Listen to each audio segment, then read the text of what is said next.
Hey, I'm live. Look at this. Amazing, amazing, amazing. I'm please forgive the very bright light behind me. I'm gonna try to stay still so you can hear me. I sit around and I do this booking all day. And at some point I'm kind of like, well, God, I'm daydreaming and I have so much on my mind. Why don't I just pour it all out? And so I'm gonna start with my daily gratitude. My gratitude is from my friend Ben, who actually showed me how to get this working, even though it does kind of look like a Hamas hostage video from the lighting. And forgive me for that. I didn't really have a chance to set up a whole lot of whatnot here, but um, yeah, I am just really grateful today for so many things. And I was actually thinking, gosh, I am grateful for this, that. And I thought, well, why don't I just come on and tell you about what all is going on. So I was in this movie which just finished. It just got edited, and it's a comedy that'll be coming out probably around the end of the year or the beginning of next year. Quarter four of this year or quarter one of next year is what I'm told. Probably be finished by the end of the year. The first round of editing, the first cut was just finished, and I was just notified of this a few days ago. So, but I wanted to share with you one of the interesting things and things I'm grateful for, um, and then a little personal thing as well. A few personal things, but the thing that I'm grateful for is I had this mentor on the set of this movie, this helper, if you will. First AD was the first AD of our movie.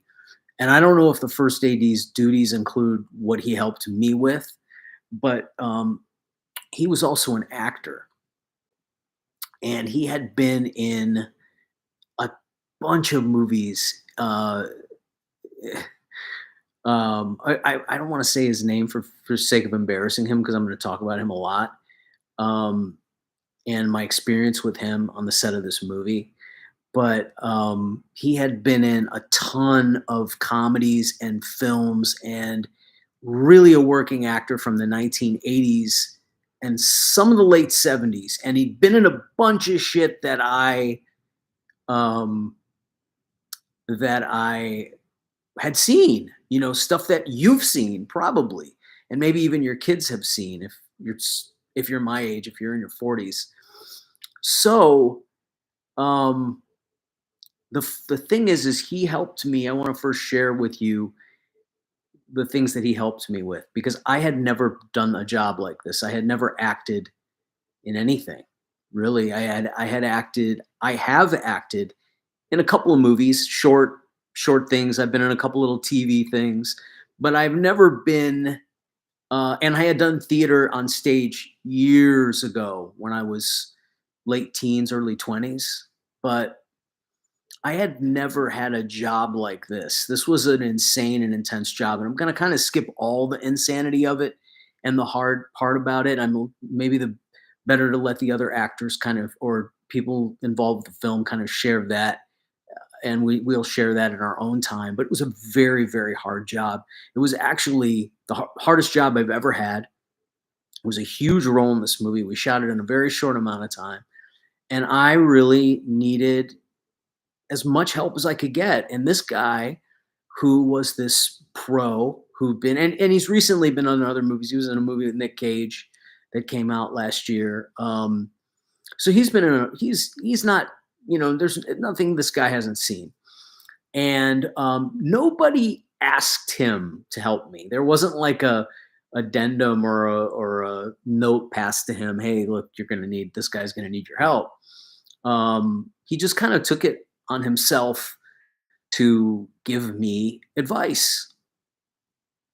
And he shared with me literally tricks, because I had such a huge amount of a huge role that it was very, very hard to, and we were going through it so quickly.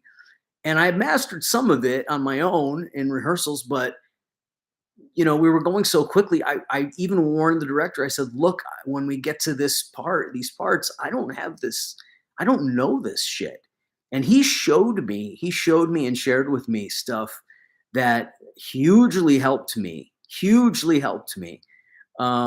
Stories of things that he knew about from other actors that they'd done, and also tricks that he employed when he was on set and he was in a crunch. So I'm a stand-up comedian, and that is not an easy thing, but that's a slow cook. That's a crock pot. You're cooking that over 10 years or 20 years. You're cooking that act. Whereas with acting, you're bam, you've done it. You're especially with a film or whatnot. You've done it and you're putting it out, and it's born into the world, and it's gone. It's not like stand-up where you get to kind of ruminate with it and you really let it marinate and figure out where everything belongs, and you take the time. You have to, because the comedy doesn't reveal itself easily. You kind of know it's bad for a long time. Anyway, but I think one of the funniest things is that my comedy and my personality is very irreverent. And when I meet somebody who's been in entertainment in the 70s or 80s, especially if they're from the 60s, 70s, or 80s, and they had anything to do with any of that entertainment, specifically the 70s and 80s, because the 60s folks, no offense, are kind of, the people who were involved in entertainment in the 60s are kind of, they're going the way of the dodo. They're not around so much anymore. But the 70s and 80s people are still around and they're working. But whenever, this is the funniest part about me, because I'm very irreverent and I have this very um, radical, pretty revolutionary and radical attitude toward my comedy is. And if people know my comedy, they kind of know me. But none of these people really know my comedy on set. And this guy I felt like was just a bond and a mentor. Was just a mentor that I bonded with. And I looked up to this guy, for what he was doing. And so I was like, I started to share my incredibly irreverent attitudes about the culture and the entertainment business with him. And he's an actor. He's not a stand-up. He's not a writer. He's an actor. And I just assume, I have this assumption or this romanticism with anybody who was involved with entertainment from that period of time, which is, the period of time where Hollywood had the greatest influence over the culture that it's ever had. And the culture had the greatest influence over Hollywood that it's ever had. See, now I'm going off on a thing.